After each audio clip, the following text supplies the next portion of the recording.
I stood before the old iron gate, its hinges groaning in the wind, the paint long since surrendered to rust and time. My suitcase felt heavier than it should have, as if it carried not just clothes, but the weight of 30 years. I'd spent running from this place, from the memories that clung to every fence post and weathered board. The ranch stretched out before me, wild and overgrown, the house a distant silhouette against the bruised sky. I hadn't set foot here since the day I left, and now, with my husband gone, I was returning not for him, but for the secret he'd left behind. My heart thudded in my chest, a frantic, uneven rhythm. I could almost hear my younger self laughing somewhere in the tall grass, chasing after dreams that had long since withered. The air was thick with the scent of sage and dust, and something else, something I couldn't name, but which made my skin prickle with anticipation and dread. I pressed my palm to the cold metal, feeling the roughness bite into my skin, and wondered if the land remembered me, or if it had moved on as I tried to do. I thought of the letter I'd found among my husband's things, the one written in his careful, slanting hand. "Go back," he'd written. "There's something you need to find. Something I should have told you long ago." I'd read those words 100 times, searching for meaning, for forgiveness, for a reason to believe that the past could be anything other than a closed door. But the truth was, I didn't know what I'd find here, only that I couldn't rest until I did. The wind picked up, rattling the gate and sending a shiver through me. I remembered the day I left, the argument echoing through the house, the look in his eyes as I walked away. I'd sworn never to return, never to let this place claim another piece of me. Yet here I was, drawn back by a secret I didn't ask for, by a promise I never made. I wondered if he'd known, even then, that I'd come back one day. Searching for answers he was too proud or too afraid to give. I hesitated, my fingers curling around the latch. What if the secret was worse than the silence? What if it changed everything I thought I knew about him, about us, about the life we'd built and broken? The questions pressed in on me, sharp and insistent, refusing to be ignored. I took a deep breath, tasting the old fear and the new hope tangled together, and pushed the gate open. The hinges screamed in protest, and for a moment, I stood on the threshold, caught between the woman I'd been and the one I might become. The ranch waited, silent and watchful, holding its secrets close. I stepped forward, heart pounding, ready, or so I told myself, to face whatever waited for me on the other side. The first step onto the gravel drive was like stepping into a memory, one that pressed in from all sides, vivid and relentless. The crunch beneath my shoes echoed the sound of my youth, when I'd run barefoot through these same stones, laughing as the sun set behind the barn. I could almost see myself, 21 and wild with hope, hair tangled by the wind, cheeks flushed from the thrill of new love. Back then, the ranch was alive, a place of beginnings, not endings. I met Thomas at a county fair, of all places. He was tall, with a crooked smile and eyes the color of storm clouds. He asked me to dance, and I said yes, even though I'd never learned the steps. We spun beneath the string lights, the world narrowing to the warmth of his hand on my waist, and the promise in his voice when he whispered, "Let's build something together." I believed him. I wanted to believe in something bigger than myself, something that would last. We married in the little white church on the edge of town, surrounded by friends and family. My mother wept with joy, my father beamed with pride, and Thomas squeezed my hands so tightly I thought I'd never let go. The ranch was our wedding gift from his parents, a sprawling, untamed piece of land that seemed to stretch forever. We moved in that spring, full of plans and dreams, certain that love would be enough to see us through. Those early years were golden. I remember waking before dawn to the sound of roosters crowing, the smell of coffee drifting from the kitchen. Thomas's arms wrapped around me as we watched the sun rise over the fields. We worked side by side, mending fences, planting gardens, building a life from the ground up. There was laughter, music, the clatter of dishes, and the soft hush of whispered secrets in the dark. Our first child, Sarah, was born on a stormy night, her cries mingling with the thunder. I held her close, marveling at the tiny miracle we'd made, and Thomas wept, overcome by the enormity of it all. 2 years later, our son, Daniel, arrived, stubborn and strong, with his father's eyes and my temper. The house filled with the chaos of childhood, muddy boots, sticky fingers, endless questions. I loved every minute, even the hard ones. We were a family, bound together by love and sweat, and the stubborn belief that we could weather any storm. But storms have a way of finding their way in, no matter how tightly you bolt the doors.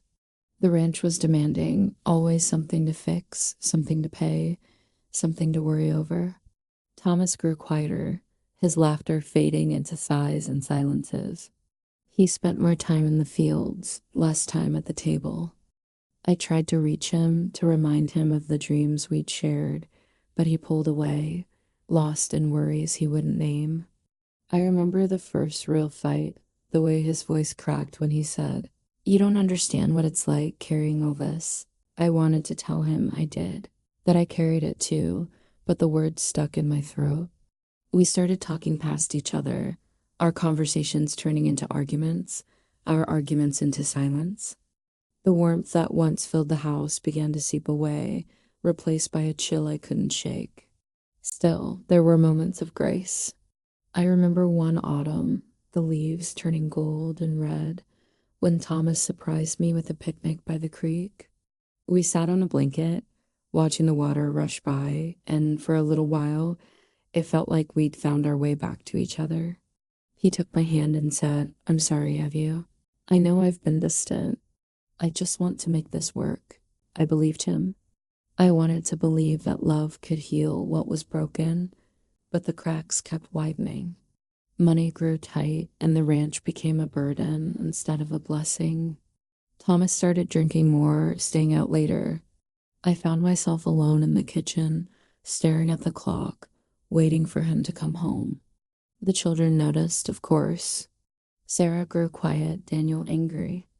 I tried to shield them, to hold the family together, but I was unraveling thread by thread. There were rumors, whispered in town and carried on the wind.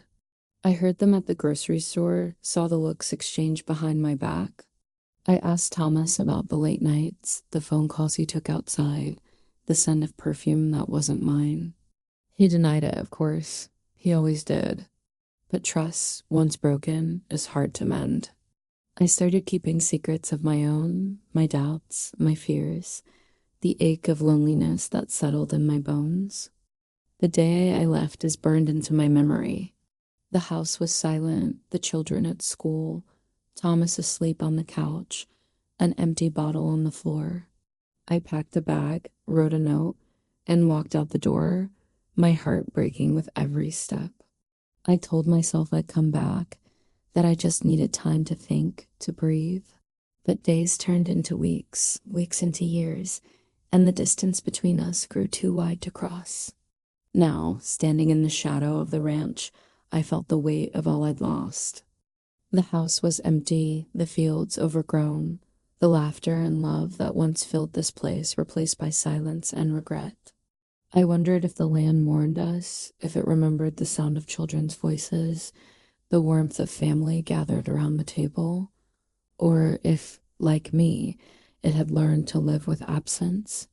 I thought of Sarah and Daniel, grown now, scattered by time and circumstance. Our last conversation had ended in anger, words flung like stones, wounds that never quite healed. I missed them with a fierceness that surprised me, a longing that made my chest ache. I wondered if they blamed me for leaving, for not fighting harder, for letting the past define our future. The ranch was a graveyard of memories, each one sharp and unyielding. I walked the perimeter, touching the fence posts, the old swing where Sarah used to sit, the barn door Daniel once painted blue. Everywhere I looked, I saw echoes of the life we'd built and the family we'd lost. I wanted to turn away, to run from the pain, but something held me here. A promise, a secret, a hope that maybe, just maybe, there was still something worth finding.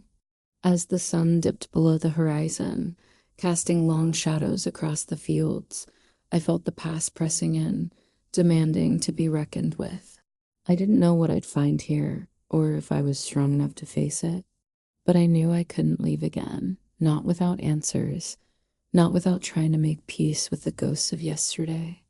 The ranch was waiting, silent and watchful, holding its secrets close. And for the first time in years, I was ready to listen.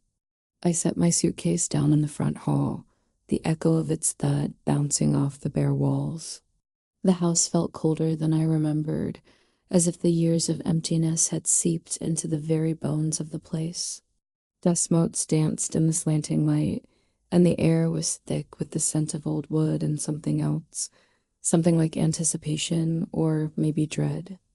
I stood there for a moment, letting the silence settle around me, before finally unzipping the suitcase and reaching for my nightgown.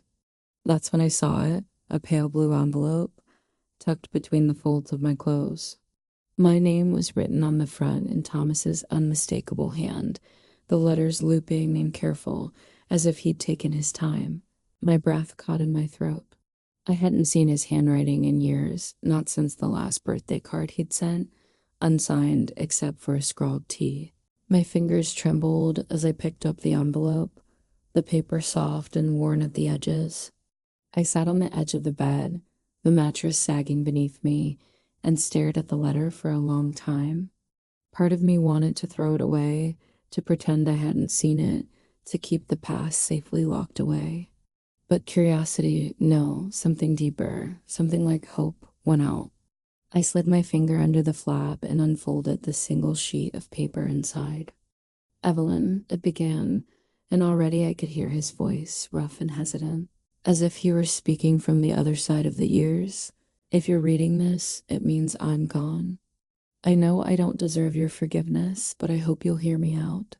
There's something I need you to find, something I should have told you long ago. But I was too proud, or too afraid, or maybe just too stubborn to admit the truth. I paused, the words blurring as tears pricked my eyes. I wiped them away, angry at myself for feeling anything at all. I kept reading, my heart pounding with every line. I made a promise years ago, and I kept it the only way I knew how. But it wasn't fair to you or to the kids. I thought I was protecting everyone, but I see now that I was only protecting myself. There's something at the ranch, something I left behind for you. You deserve to know the truth, Evie. You always did. I'm sorry I waited so long to tell you. I hope you'll find it in your heart to forgive me, or at least to understand. He didn't sign it. He never did, not when it mattered. I sat there, the letter trembling in my hands, my mind racing with questions. What promise? What truth? What could he have hidden here after all these years? I tried to remember if there had been any clues, any hints in the way he spoke, the way he looked at me in those last strained conversations. But all I could remember was the distance, the silence, the ache of things left unsaid. I read the letter again, searching for meaning in the spaces between the words. There's something at the ranch. The words echoed in my mind, growing louder with each repetition. I thought of the locked drawers, the attic I'd never dared to enter, the old barn with its creaking floorboards and shadowed corners. Had he hidden something there?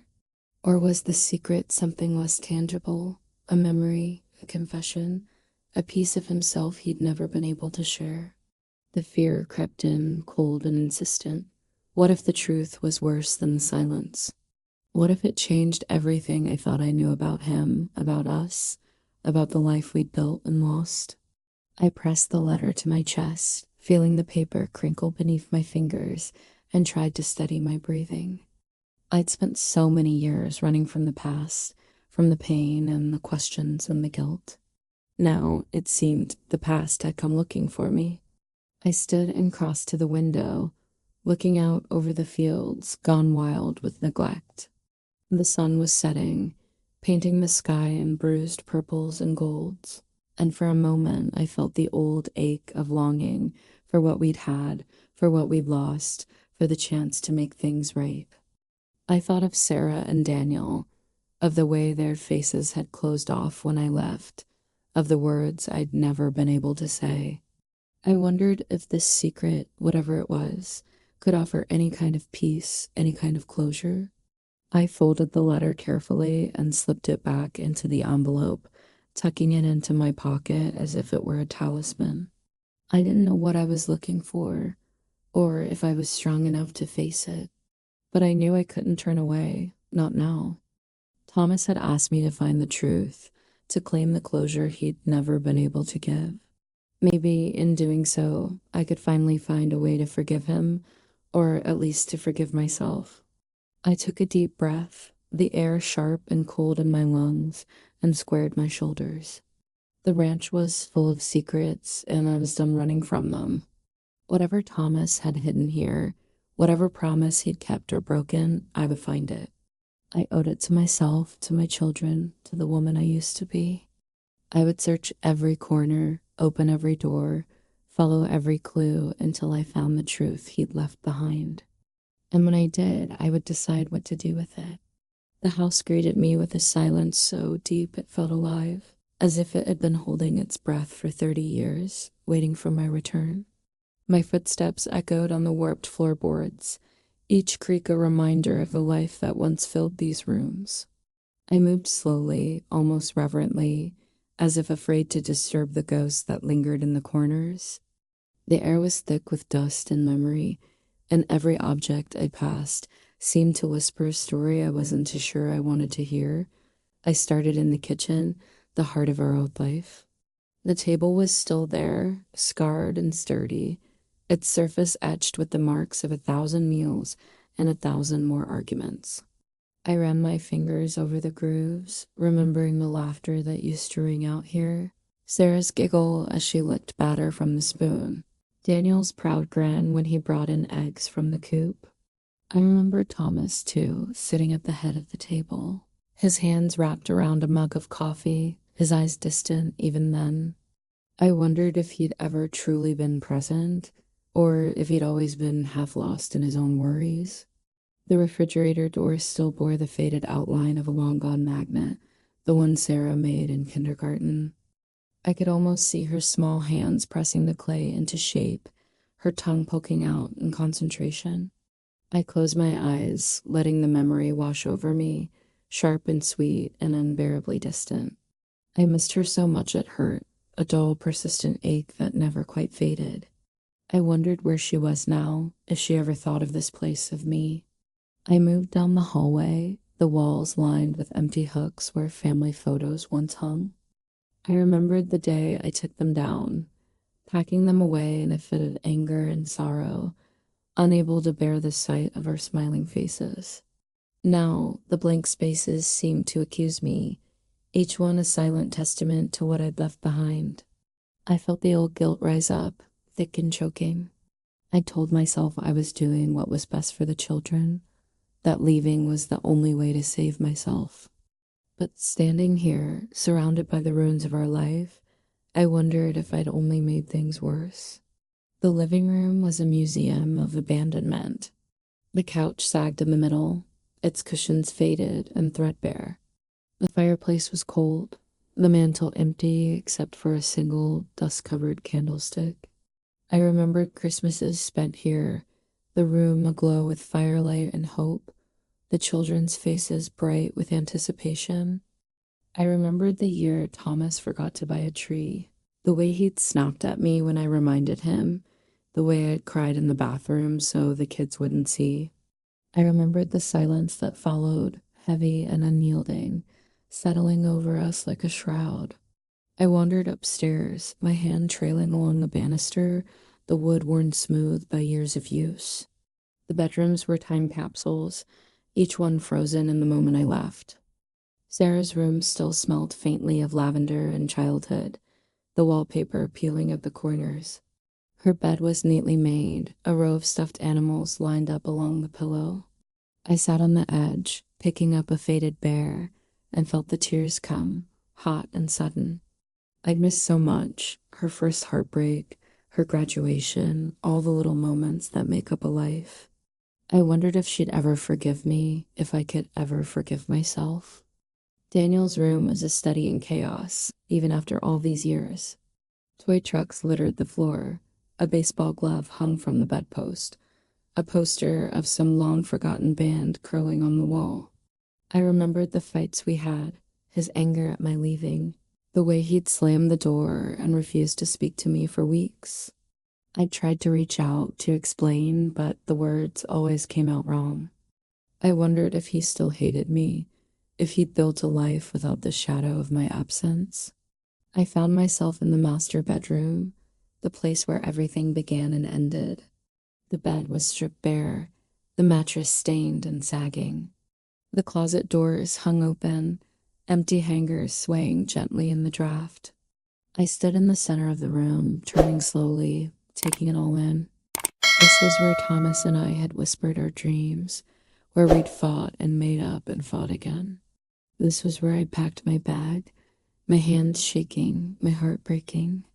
I remembered the look on his face when he realized I was leaving, a mixture of anger, fear, and something like relief. I wondered if he'd ever truly loved me, or if we'd both been clinging to a memory of what could have been. The house felt different now, as if it were watching me, waiting for me to uncover its secrets. I felt a chill run down my spine, a sense that I was not alone. The shadows seemed to shift and lengthen, pooling in the corners, whispering of things left unsaid. I thought of the letter in my pocket, of the promise Thomas had made, the truth he'd hidden. I wondered if the house itself was keeping his secret, if the walls remembered more than I ever could. Grief, anger, guilt, they tangled together inside me, a knot I couldn't untangle. I wanted to scream, to weep, to run from this place and never look back. But I stayed, rooted to the spot, determined to face whatever waited for me in the darkness. I owed it to myself, to my children, to the woman I used to be. As I stood there, surrounded by the shadows of my past, I made a silent promise. I would find the truth, no matter how painful. I would face the secrets that haunted these halls, and maybe, just maybe, I would find a way to heal. The house was waiting, silent and watchful, and for the first time, I was ready to listen. The next morning, I woke to the pale light of dawn filtering through the dusty curtains, the house still and expectant. I lay in bed for a moment, listening to the quiet, feeling the weight of the letter in my pocket. The words haunted me, something I need you to find. I wondered if Thomas had ever imagined I'd actually come back, that I'd be the one to unearth whatever he'd hidden. I wondered if he'd known how much I needed answers, how much I needed to understand the man I'd loved and lost. I rose and dressed, my movements slow and deliberate. The house felt different in the morning, less haunted, more hopeful. I made myself a cup of coffee, the bitter taste grounding me, and sat at the kitchen table, spreading the letter out before me. I read it again, searching for anything I might have missed. A word, a phrase, a hint, a promise kept. The truth you deserve. The words circled in my mind, elusive and insistent. I started my search in the study, a room I'd avoided the night before. The door creaked open, revealing shelves lined with books, stacks of old papers, and a battered desk covered in dust. I ran my hand over the surface, leaving a trail in the grime. I remembered Thomas sitting here late into the night, his brow furrowed, his pen scratching across the page. I wondered what secrets he'd kept from me, what burdens he'd carried alone. I opened the drawers one by one, sifting through yellowed receipts, faded photographs, and brittle letters. Most of it was mundane, bills, notes, lists of chores. But in the bottom drawer, beneath a pile of old tax forms, I found a small leather-bound album. My breath caught as I opened it, the pages filled with photographs I hadn't seen in years. There we were, young and smiling, arms around each other, the children laughing at our feet. I traced the outline of Thomas's face, searching for clues in his eyes and the set of his jaw. On the last page, tucked behind a photo of the barn, was a folded piece of paper. I unfolded it carefully, revealing a hand-drawn map of the ranch. There were markings I didn't recognize, an X near the old oak tree, a circle around the barn, a line leading from the house to the creek. My heart raced as I studied it, trying to make sense of the cryptic symbols. Was this what Thomas wanted me to find? Was this the key to his secret? I slipped the map into my pocket and continued searching. In the back of the closet, behind a row of moth-eaten coats, I found a small, tarnished key hanging from a nail. It was old, the metal worn smooth, and I had no idea what it might open. I turned it over in my hand, feeling the weight of possibility. I remembered the locked cabinet in the barn, the one Thomas always kept closed, the one he'd never let me near. Was this the key, or was it something else entirely? I was so lost in thought that I didn't hear the footsteps on the porch until the screen door creaked open. I turned, startled, to see a familiar face peering in. Sam, our old ranch hand, his hair now more gray than brown, his eyes crinkled with concern. "Evelyn," he called, his voice tentative. "Is that really you?" I managed a smile, surprised by the rush of relief I felt at seeing him. "It's me, Sam. I'm back." For a while, at least. He stepped inside, removing his hat and twisting it in his hands. "I heard about Thomas. I'm sorry. He was a hard man, but he loved this place." "Loved you too, in his own way?" I nodded, unsure what to say. The silence stretched between us, heavy with all the things we'd never spoken. Finally, I held out the map. "Did you ever see this before?" I found it in his desk. Sam took the map, studying it with a frown. He was always drawing things like this. Said it helped him keep track of repairs, but I always thought there was more to it. He was secretive, especially in the last few years. Spent a lot of time out by the barn and down by the creek. Wouldn't let anyone help him. I hesitated, then showed him the key. "Do you know what this opens?" He shook his head. "No idea, but if I had to guess, I'd say it's for the old cabinet in the barn. He kept it locked up tight. Never said why." I thanked him, feeling a strange mix of hope and fear. Sam lingered, his gaze softening. "If you need anything, Evelyn, you know where to find me. This place, it's got a lot of memories. Some good, some not so good. But you deserve to know the truth." After he left, I slipped on my boots and headed outside, the map and key burning in my pocket. The air was crisp, the sky a brilliant blue, and for a moment I felt almost alive again. I followed the path marked on the map, my footsteps crunching through the grass, the barn looming ahead like a sentinel. The barn was just as I remembered, red paint peeling, doors hanging crooked, the scent of hay and old wood thick in the air. I found the cabinet in the back, its lock rusted but still intact.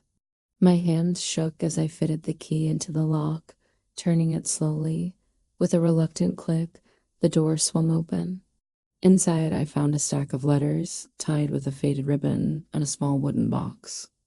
The letters were addressed to me, to Sarah, to Daniel, letters Thomas had written but never sent. My heart pounded as I untied the ribbon, the paper brittle beneath my fingers. I read the first few lines, tears blurring the words. Apologies, confessions, regrets, things he'd never been able to say in life. The box was heavier than it looked. Inside, I found a locket I hadn't seen in decades, a photograph of Thomas with a woman I didn't recognize, and a deed to a piece of land I'd never heard of. My mind raced with questions. Who was the woman? Why had he kept this from me? What was the significance of the land? As I stood there, lost in the swirl of discovery, I heard footsteps behind me. I turned to see Mrs. Harper, our old neighbor, standing in the doorway, her eyes sharp and knowing. "I thought I might find you here," she said, her voice gentle. "Thomas asked me to look after the place after he got sick. He said there were things you'd need to know when the time came. I showed her the photograph, my voice trembling. Do you know who she is? Mrs. Harper nodded, her expression sad. That's Margaret. She worked here years ago, before you and Thomas married. There were rumors, but no one ever knew for sure. Maybe now you'll find the answers you're looking for. I thanked her, my mind spinning with possibilities. Each clue seemed to lead to another question, another secret waiting to be uncovered.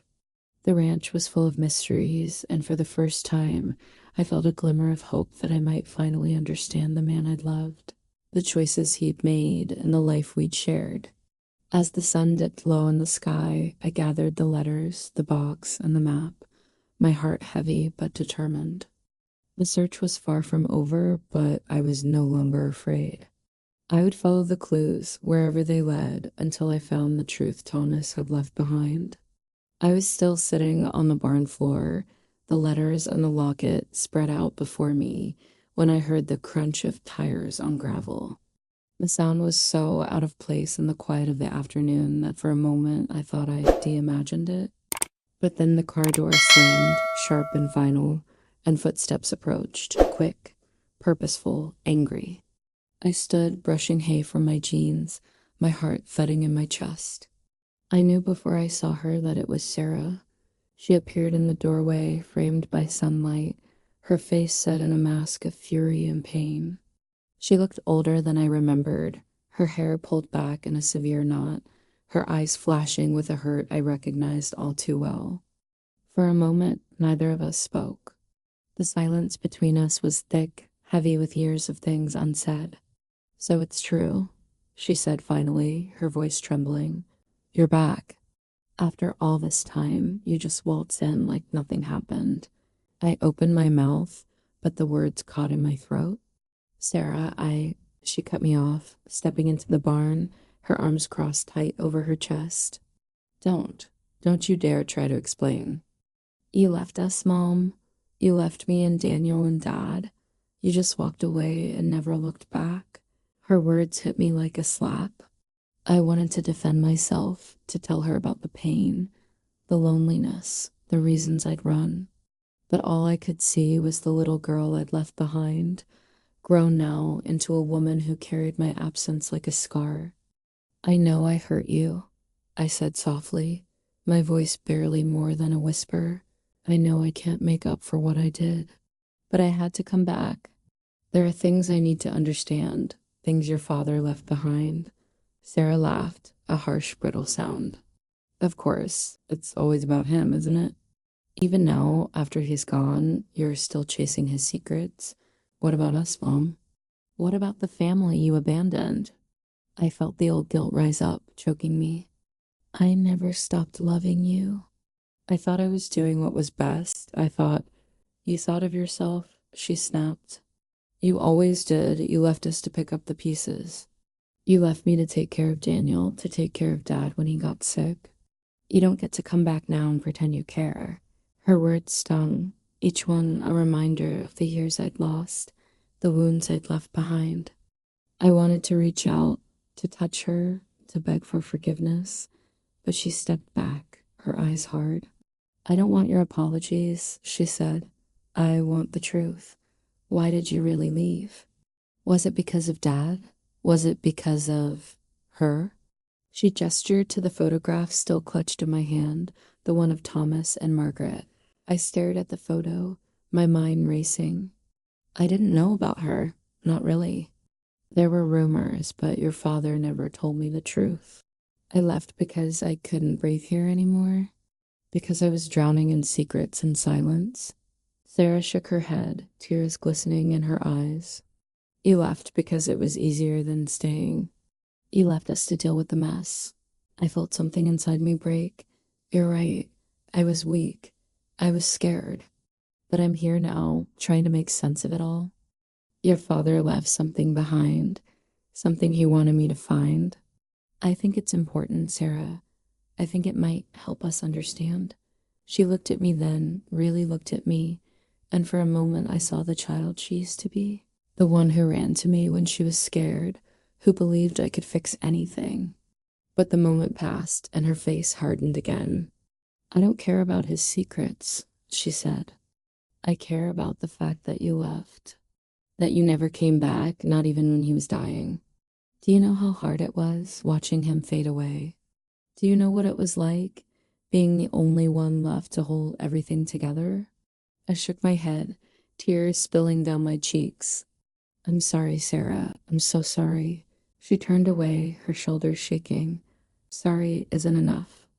Not now. Not after everything. We stood in silence, the barn filled with the ghosts of our past. I wanted to reach out, to hold her, to tell her that I'd do anything to make it right. But I knew it wasn't that simple. The wounds were too deep, the pain too old. Finally, she turned back to me, her eyes red but resolute. If you're going to dig up the past, do it without me. I can't be a part of this. I came to watch you chase after Dada's ghosts when you never cared about the ones you left behind. She walked out of the barn, her footsteps echoing in the silence. I watched her go, my heart breaking all over again. I wanted to call after her, to beg her to stay, but the words wouldn't come. I was left alone, surrounded by the evidence of a life I'd never truly understood. I sat down on the barn floor, the letters and the locket heavy in my hands. Doubt crept in, cold and relentless. Was I doing the right thing, chasing after Thomas's secrets? Was there any point in digging up the past when the present was so broken? I thought of Sarah's face, the pain in her eyes, the anger in her voice. I wondered if I'd ever be able to fix what I'd broken, if there was any hope for forgiveness.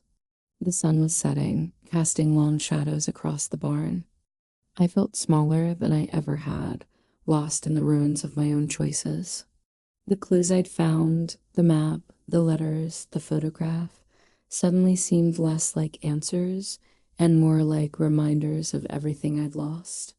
I wondered if the truth was worth the cost, if uncovering Thomas's secret would bring any kind of peace, or if it would only deepen the wounds that already ran so deep. But even as doubt gnawed at me, a small voice inside urged me on. I had come this far. I owed it to myself, to Sarah, to Daniel, to find out what Thomas had hidden. Maybe the truth would hurt, but maybe it would also set us free. I wiped my tears, gathered the letters, and stood. The past was calling, and I wasn't ready to give up. Not yet. Night fell heavy and silent, the ranch cloaked in a hush that felt almost sacred. I sat at the kitchen table, the map and key spread before me, the weight of Sarah's words pressing on my chest. Doubt gnawed at me, but something deeper, an ache for truth, for closure, kept me from giving in to despair. I traced the lines on the map with trembling fingers, following the path from the house to the barn, then to a spot marked with a small, careful X. I'd walked that stretch of ground 1,000 times, but never noticed anything unusual. Still, the map was all I had, and I clung to it like a lifeline. The next morning, I rose before dawn, unable to sleep. The air was cool and sharp, the sky streaked with the first hints of light. I pulled on my boots and jacket, tucked the key into my pocket, and made my way to the barn. The world was quiet, the only sound my footsteps crunching on the gravel. I paused at the barn door, heart pounding, and pushed it open. Inside, the barn was dim and musty, shafts of sunlight filtering through cracks in the walls. I moved past the old stalls and hay bales, following the map's directions to the far corner, where the boards looked newer, less weathered than the rest. I knelt, running my hands along the floor, searching for anything out of place. My fingers caught on a small metal ring, half buried in dust. I pulled, and a section of the floor lifted, revealing a narrow staircase descending into darkness. For a moment, I hesitated, fear prickling at my skin. What would I find down there? What secrets had Thomas hidden so carefully, so completely? But curiosity and something like hope pushed me forward. I switched on the flashlight I'd brought, the beam cutting through the gloom, and descended the stairs. The air was cool and damp, thick with the scent of earth and old wood. At the bottom, I found a small room, its walls lined with shelves. Boxes and folders were stacked neatly as if someone had been here recently, tending to the past. I set the flashlight on a crate and began to explore, my hands shaking. The first box I opened was filled with letters, each one addressed in Thomas's handwriting. Some were to me, some to Sarah and Daniel, and others to names I didn't recognize. I picked up a letter addressed to Margaret, the woman from the photograph. My heart pounded as I read the words, words of love, of regret, of promises made and broken. The truth began to take shape, sharp and undeniable. Thomas had loved another woman, had built a life with her in the shadows of our own. I found legal documents next, a birth certificate for a boy named Michael, born just a year after Daniel. The father's name was Thomas. My breath caught, the room spinning around me. He had a son I never knew about, a child he'd kept hidden all these years. I tried to imagine the pain, the fear, the guilt that must have haunted him. I tried to imagine the loneliness of that other woman, raising a child in secret, waiting for a promise that was never fully kept. Tears blurred my vision as I sifted through the papers. There were letters to Michael, too, apologies, explanations, attempts to bridge the distance Thomas had created. I wondered if Michael knew about us, if he'd ever tried to find his father, if he'd ever wondered about the family he'd never met. In the corner of the room, I found a small safe. The key fit perfectly, the lock clicking open with a sound that seemed to echo through the years. Inside was a stack of legal documents, trust papers, deeds, bank statements. I read through them, my hands trembling. Thomas had set up a trust in my name, and in the names of Sarah, Daniel, and Michael. He'd left instructions for the ranch to be divided, for the money to be shared, for the truth to finally come to light. At the bottom of the safe was a cassette tape, labeled in Thomas's careful script, for Evelyn. My hand shook as I slipped it into the old tape player I found on a nearby shelf. The machine whirred to life, the sound crackling and distant, and then his voice filled the room, older, softer, weighted with sorrow. Evio, he began, and I closed my eyes, letting the sound of his voice wash over me. If you're hearing this, it means I'm gone. I'm sorry for all the pain I caused you, for the secrets I kept. I was a coward. I thought I could protect you by hiding the truth, but all I did was build walls between us. Margaret was a part of my life before you, and I never stopped caring for her. When Michael was born, I tried to do right by him, but I failed. I failed you too. I should have told you. I should have trusted you to understand. He paused, the silence heavy with regret. I loved you, Evie. I loved our family, but I was never whole, never honest. I hope you can forgive me. I hope you can find it in your heart to reach out to Michael, to bring him into the family he never had. I've left everything I could for you and the kids. I want you to have the ranch, to decide what happens next. I want you to have peace. The tape ended, the silence in the room deafening. I sat there for a long time, the weight of the truth settling over me. I felt anger at Thomas, at Margaret, at myself for not seeing what was right in front of me. But I also felt something else, something like relief. The secrets were out, the lies laid bare. There was pain, yes, but also the possibility of healing, of forgiveness, of a future not defined by the past. I gathered the letters, the documents, the tape, and climbed back up the stairs, blinking in the sudden brightness of the barn. The world felt different, as if the air itself had shifted. I stood in the doorway, looking out over the fields, and let the truth settle in my bones. Thomas had betrayed me, yes. He had lived a double life, kept a child hidden, built walls of silence and shame. But he had also tried, in his own flawed way, to make amends. He had left a path for me to follow, a chance to bring our fractured family together, to offer forgiveness where there had only been pain. I thought of Sarah, of Daniel, of Michael, a brother they'd never known. I thought of the ranch, the land that had shaped us all, the home I'd run from and return to. I didn't know what the future would hold, or if we could ever truly heal, but I knew I had a choice. I could let the past define me, or I could choose to move forward, to reach out, to try. As the sun rose higher, casting golden light across the fields, I felt a strange sense of peace. The truth was out. The secrets were no longer mine to carry alone. I would tell Sarah and Daniel everything. I would find Michael, if I could. I would honor the promise Thomas had made, and the one I made to myself to face the past, no matter how painful, and to build something new from its ashes. For the first time in years, I felt free. I sat on the porch as the morning sun crept over the horizon. The letters and documents spread across my lap like a map of my broken heart. The truth pressed in on me from all sides, heavy, undeniable, and yet, in some strange way, a relief. For so long, I'd lived with questions that gnawed at me in the dark, with a sense that something vital had always been just out of reach. Now, the answers were here, raw and unvarnished, and I was left to make sense of them. Anger simmered beneath my skin, sharp and hot. I was angry at Thomas for his cowardice, for the years of silence, for the pain he'd left behind. I was angry at Margaret, too, though I knew it was unfair. She'd been caught in the same web of secrets, forced to raise a child in the shadows. But most of all, I was angry at myself.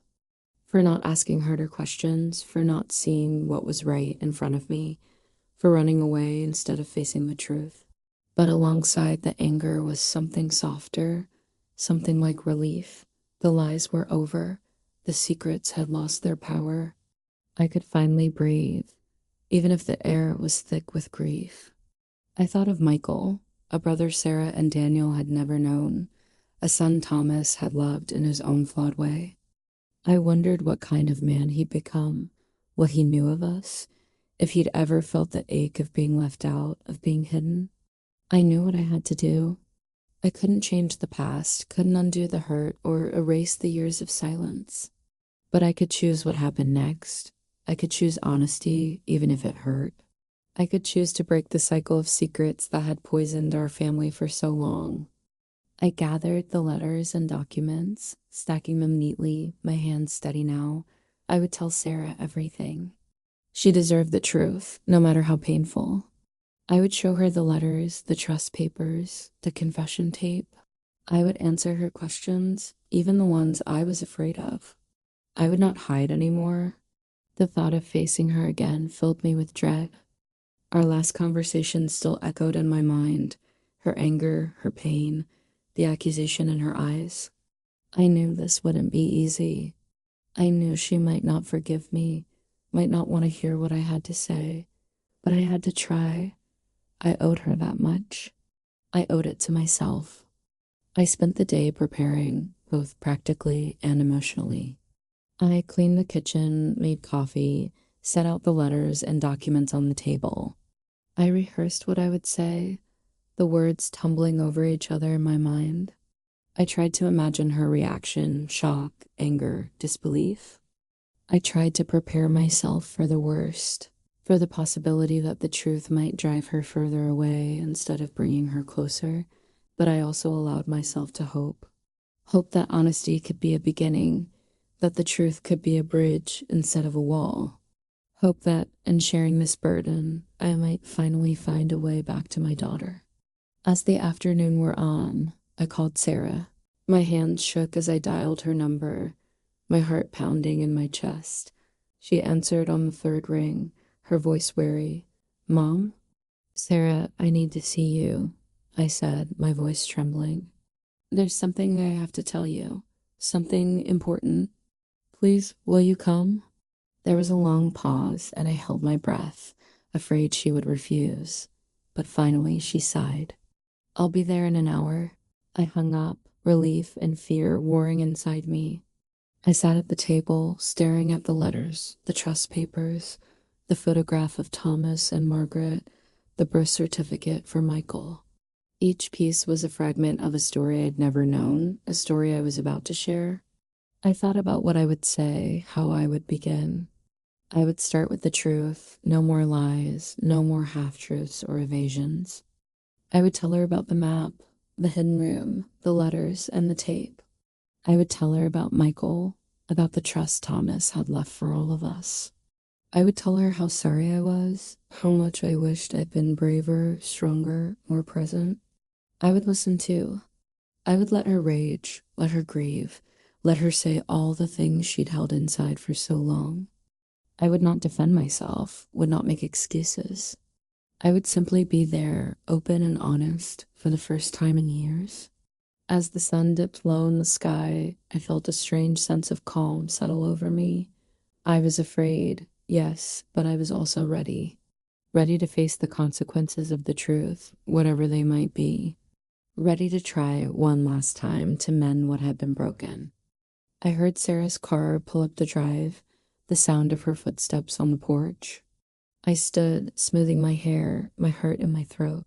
The door opened, and she stepped inside, her eyes wary, her posture stiff.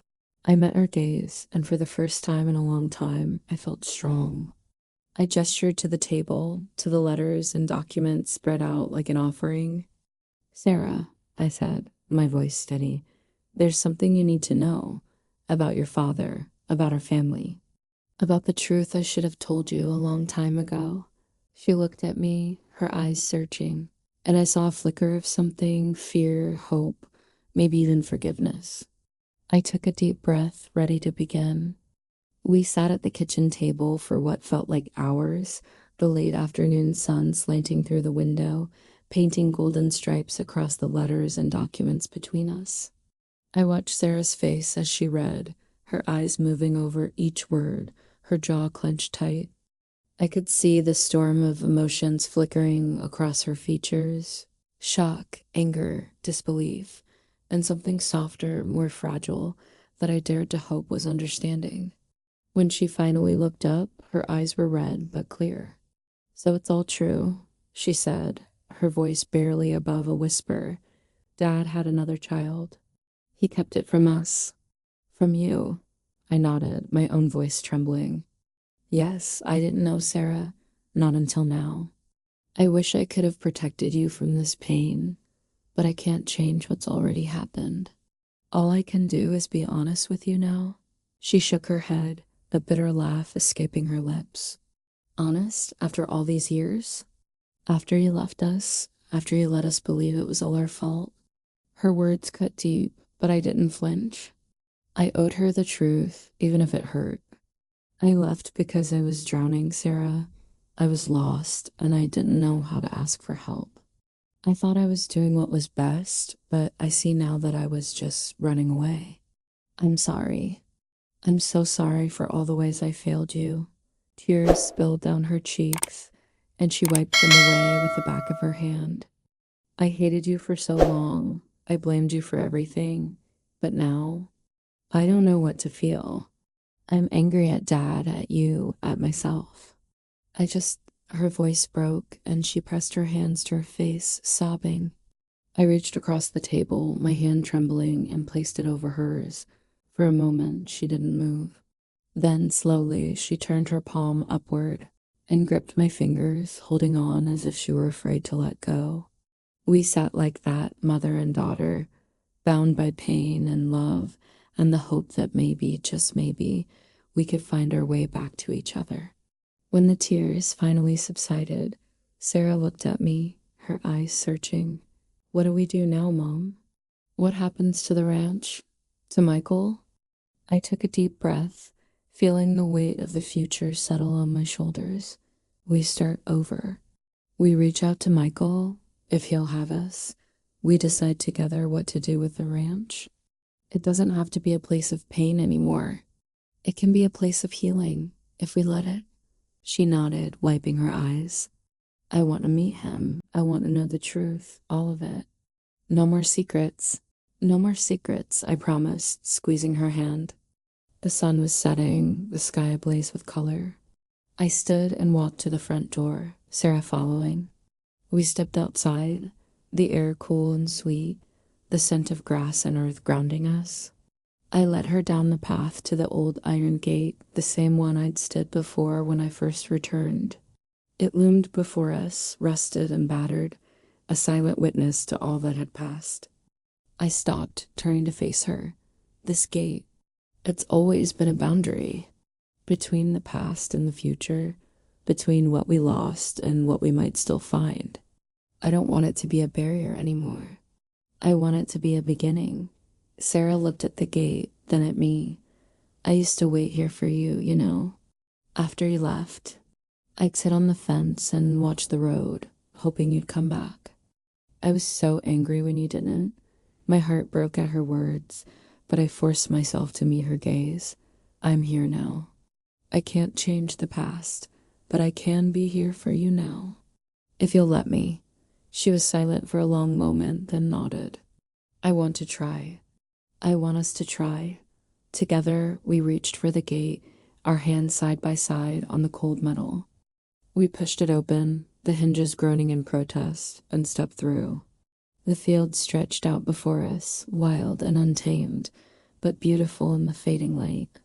We walked in silence, the weight of the past still heavy, but no longer unbearable.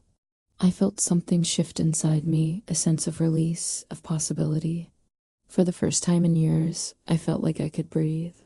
As we reached the edge of the property, Sarah turned to me. What about Daniel? Do you think he'll want to know? I smiled, a small, hopeful smile. I think he deserves to know.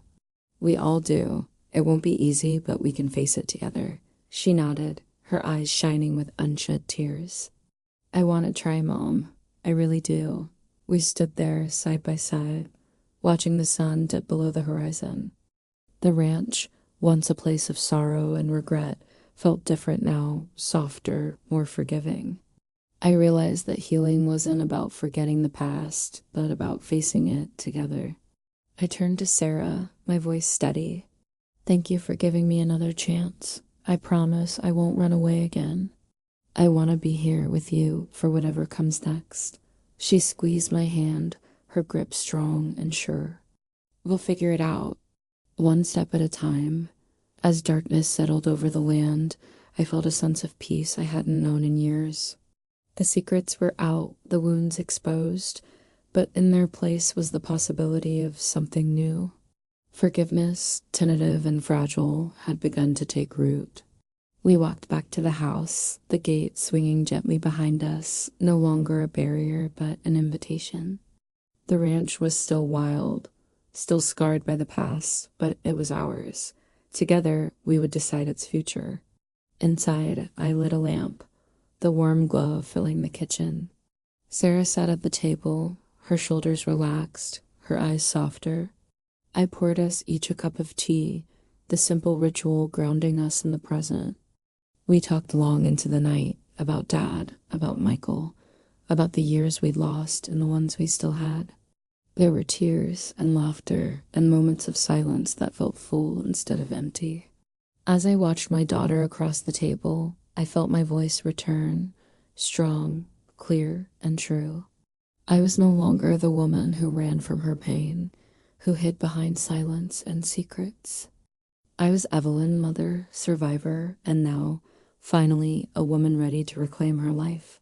The ranch, the gate, the family I thought I'd lost, they were all still here, waiting for me to come home. And as the first light of dawn crept over the fields, I knew that this was not an ending, but a beginning. In the quiet hours of the morning, I found myself standing once more at the old iron gate, the sky blushing with the promise of a new day. The air was cool and gentle, carrying the scent of dew and wildflowers, and for the first time in decades, I felt at peace. The ridge behind me was still, the house warm with the soft sounds of my daughter sleeping, the kitchen table scattered with the remnants of last night's conversation, empty teacups, a half-finished letter, a photograph of a family that was finally beginning to heal. I closed my eyes and let the memories wash over me, not with a sharp ache of regret, but with a kind of gratitude. I had come back to this place broken, burdened by secrets and shame, afraid of what I might find. I had feared the truth, feared my own failings, feared that the wounds I'd left behind would never close. But the ranch, in its quiet wisdom, had taught me something I'd never expected, that healing is not about erasing the past, but about facing it with honesty and courage. I thought of Thomas, of the love we'd shared and the pain we'd caused each other. I thought of the secrets he'd kept, the choices he'd made, the way he'd tried, however imperfectly, to make amends. I would never fully understand him, never know all the reasons for his silence, but I could forgive him. I could forgive myself too for the years I'd lost, for the mistakes I'd made, for the times I'd chosen fear over love. Most of all, I thought of Sarah, of the way she'd looked at me last night, hurt, yes, but also hopeful. We had begun the long, slow work of rebuilding trust, of learning to speak honestly, of letting go of old resentments. There would be more hard conversations, more tears, more moments when the past threatened to pull us under. But there would also be laughter and forgiveness and the quiet joy of simply being together. I knew there was still much to do. We would reach out to Daniel, to Michael, to the family we'd never known. We would decide together what to do with the ranch, how to honor the past while building something new. The future was uncertain, but for the first time, I welcomed it with open arms. As I stood at the gate, I thought of all the women who might hear my story. Women who had loved and lost, who had been betrayed or abandoned, who carried wounds that never seemed to heal. I wanted to tell them that they were not alone, that it was never too late to come home, to face the truth, to choose forgiveness over bitterness, hope over despair. If you are reading this, if you are standing at your own gate, afraid to take the first step, I want you to know that you are stronger than you think. The past may be heavy, but it does not have to define you. There is power in honesty and vulnerability and reaching out for help. There is healing in community and sharing your story and letting others walk beside you. I have learned that courage is not the absence of fear, but the willingness to move forward in spite of it. I have learned that forgiveness is a gift you give yourself as much as to others. I have learned that home is not a place, but a choice to open your heart, to let love in, to believe that new beginnings are possible. With trembling hands, I reached for the gate, feeling the cool metal beneath my fingers. I remembered the day I first returned, how heavy it had felt, how impossible it seemed to open. Now it swung wide with ease, the hinges singing a welcome I had never expected. I stepped through, the grass soft beneath my feet, the sun warming my face. I looked back at the house, at the land that had shaped me, at the family I was learning to love again. I felt a surge of hope, fierce and bright, rising in my chest. This is my homecoming, not just to a place, but to myself. To the woman I was, the woman I am, the woman I am still becoming. I am not defined by my mistakes, nor by the secrets that once held me captive. I am defined by my willingness to begin again, to open the gate, to invite others in. So I leave the gate open for Sarah, for Daniel, for Michael, for anyone who needs a place to rest, to heal, to start over. I leave it open for you if you are searching for your own way home. We are all, in the end, just travelers on this road, carrying our burdens, searching for connection, longing for forgiveness. May we find the courage to open our gates, to welcome each other with kindness, to build a community where no one is left behind. As the sun climbed higher, I stood at the threshold, my heart full. The ranch was no longer a place of sorrow, but a place of hope. My story was not over. It was just beginning. And as I walked back toward the house, the gate swinging wide behind me, I knew that I was finally truly home.